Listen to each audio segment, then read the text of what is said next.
তোমরা যারা দিবা নিশি এই বড় মোবাইল টিপো, আমার কথা মনে রাখো, অচিরেই এমন একদিন আসবে ভিক্ষার থালা হাতে নিয়ে তুমি ভিক্ষুকের মতো হাত পাতবা। এটা আমার ভবিষ্যৎবাণী, মনে রাখো। তোমার বাপ, তোমার দাদা, তোমার পুরো হায়াত পর্যন্ত থাকতো না। কথা বলেন না কেন? বাপের টাকা নষ্ট করতেছ। যার যেই টাকাটা অনাদরে, অবহেলায়, বেহুদা এইভাবে শেষ হচ্ছে, প্রতিটা টাকার পিছনে অজস্র ঘাম জড়িত আছে। একটা টাকাও মাটির তলের থেকে উঠে নাই, কষ্টের ঘাম ঝরিয়েই পয়সা রোজগার করে। ঠিক কিনা বলেন নাকি? তুমি করো আর তোমার বাপই করুক আর তোমার ভাই করুক, দেশে থাইকা করুক আর বিদেশের জমিনে করুক, এক একটা টাকা উপার্জনের পিছনে কষ্ট আছে কিনা বলেন না? তো তুমি সেই কষ্টের টাকা, এই রক্ত পানি করা টাকা, ঘাম ঝরানো টাকা এইভাবে নষ্ট করে দিলা। এই নর্তকী দেখতে দেখতে, ছবি দেখতে দেখতে, উলঙ্গ নাচ দেখতে দেখতে। আহা, আমরা পড়ছি একবার কিতাবে, ইতিহাসে, এক নবাব, এই উপমহাদেশের এক হিন্দুস্তানের এক নবাব, তার একটা ছেলে একটা মেয়ে ছিল। নবাবের বহু জমি ছিল, নবাব তো নবাবই।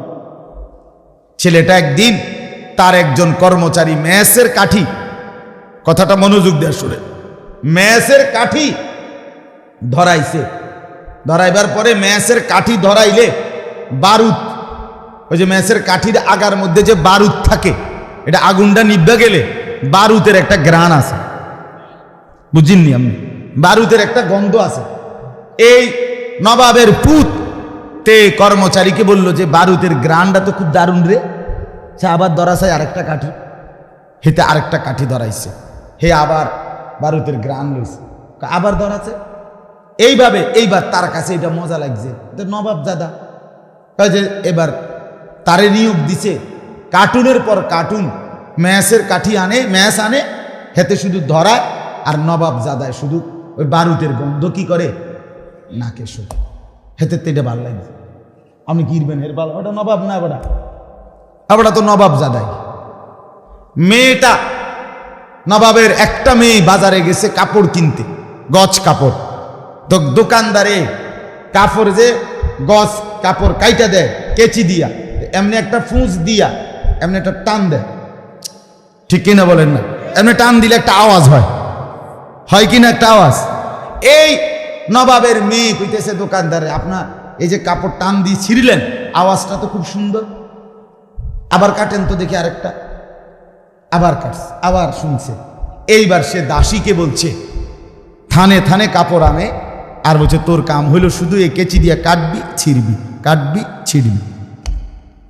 নবাব দাদা, খোদার কসম কিতাবে আমি নিজে পড়ছি, এই নবাবের এক ছেলে ম্যাসের কাঠির বারুদের অপচয়, আরেকজন অনর্থক কাপড় কাটার এই অপচয় করতে গিয়ে শেষ পর্যন্ত নবাবের সমস্ত জমিদারি শেষ হয়ে এই দুই সন্তান ভিক্ষার থালা হাতে নিয়ে মানুষের দুয়ারে হাত পাচ্ছে।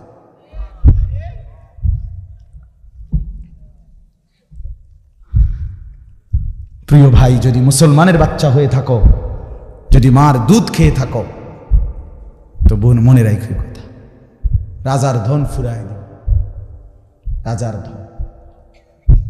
আর তোমার বাফা, এখানে কারো বাপ নবাব না, ঠিক কিনা বলেন না কেন? নবাবের ফুট না, আমরা মেহনতি কষ্ট করে কামাই রোজগারি করা বাবার সন্তান। আমার মনে আছে, আমার নিজের কথা বলি, আমি দারুল আরকামের ছাত্র, জানেন আপনারা?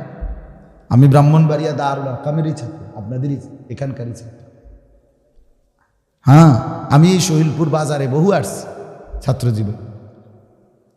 আপনি তো ফুটবল খেলতে পাইছি, আর বিরাট মাঠ, আমরা শুক্রবার দিন ছাত্ররা ফুটবল খেলতে পাইছি, ছোট ছিলাম। শহীদপুর বাজার, এখানে বড় হুজুর রহমতুল্লাহ তাফসির শুনতে আমিও আসছি, আমার ছোটবেলায় মনে আছে, এটা তো বিখ্যাত তাফসির।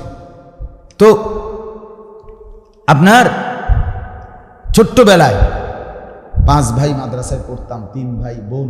আব্বা প্রাইমারি স্কুলে মাস্টারি করতেন, মসজিদে নামাজ ইমামতি করতেন, খুব অল্প টাকা বেতন পাইতেন। অভাবের সংসারে এমনও দিন গেছে 1 কেজি আটার দাম থেকে আমার ছোট ভাই 2টা টাকা দোকানদাররে কইছে যে 1 কেজি আটা দেন। মাই কইছে তবে 2 টাকার কম দিয়েন। মাই কইছে 2টা টাকা আমারে দিতেন কইছে। তো 1 কেজি আটার থেকে 2 টাকার কম দিয়া এই 2টা টাকা দিয়া ভাই মাদ্রাসাত গেছে। হ্যাঁ, আমি একবার কুমিল্লা ট্রান্সপোর্টে কইরা শাসনগাছার থেকে মায় আমি দারুল আরকাম আসতেছি আপনার, তখন আমরা ঘাটুরা 1 নম্বর গ্যাস ফিল্ডের সাথে একটা ভাড়া বাড়িতে মাদ্রাসা ছিল। আমি একেবারে প্রথম ছাত্র, প্রথম যেই বেস দিয়ে সর্বপ্রথম যেই জামাত দিয়ে শুরু হয়েছে দারুল আরকাম, মেড্ডা পীর বাড়ি হুজুরের বাড়ির পাশে, আমি ওই সময়কার ছাত্র। তো 1992-93 সনের কথা। তো কুমিল্লা ট্রান্সপোর্টে মায় আমারে মানে আসছি যে আমি আমার টিফিন গাড়ি বাড়ির মধ্যে করে 3টা বাটিতে তরকারি, গোশত, ডিম এগুলা রাইন্দা দিছে মা। মাদ্রাসাতে আইসা খাইতাম। এই গাটুরা স্টেশনে আইসা যখন নামছি বাসের থেকে নামতে গিয়া, ছোট মানুষ বাড়িটা সহ লাভ দিয়া নামতে গিয়া পড়ে গিয়া বাটিটা খুললা তরকারি সব পড়ে গেছে রাস্তা। আমি এমন কান্না কাঁদছি যে অজরে কাঁদছি, আহারে আমার মার কষ্টের বানানো তরকারি পড়ে গেছে। অভাবের সংসার থেকে মা কষ্ট করে এইটুকু তরকারি দিছে পুতের লাগে, সেই জীবন। তাইলে বাপ, প্রত্যেকটা মানুষ আজকের এই বাপদেরকে জিজ্ঞাসা করো, ছেলেরা কষ্ট করে কামাই করা এই পয়সা, সেটা তুমি 300 টাকা দিয়ে চুল কাটো, 500 টাকা দিয়ে চুল কাটো, তাও ইহুদিদের বেঈমানের কত রঙের কত ঢঙ্গের জামা পরো।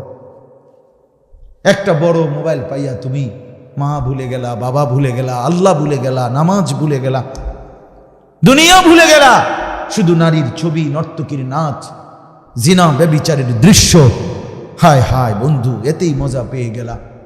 তোমার ভবিষ্যৎ কি? তোমার আখেরাত কি? তুমি কি কবরে যাইবা না? তুমি কি মরবা না? এজন্য যে ছেলেরা বসছো বাপ, আমার জিন্দিগির ফিকির ছেলেদেরকে নিয়ে, মুসলমানের নওজওয়ানদেরকে নিয়ে আমি অনুরোধ করলাম প্রত্যেকের কাছে, ভাইয়া দয়া করে মজলুম মুসলমানের, সারা পৃথিবীর মজলুমানের রক্তের বদলা যদি নিতে হয়, আমার যুবক ছেলেদেরকেই দাঁড়াইতে হবে।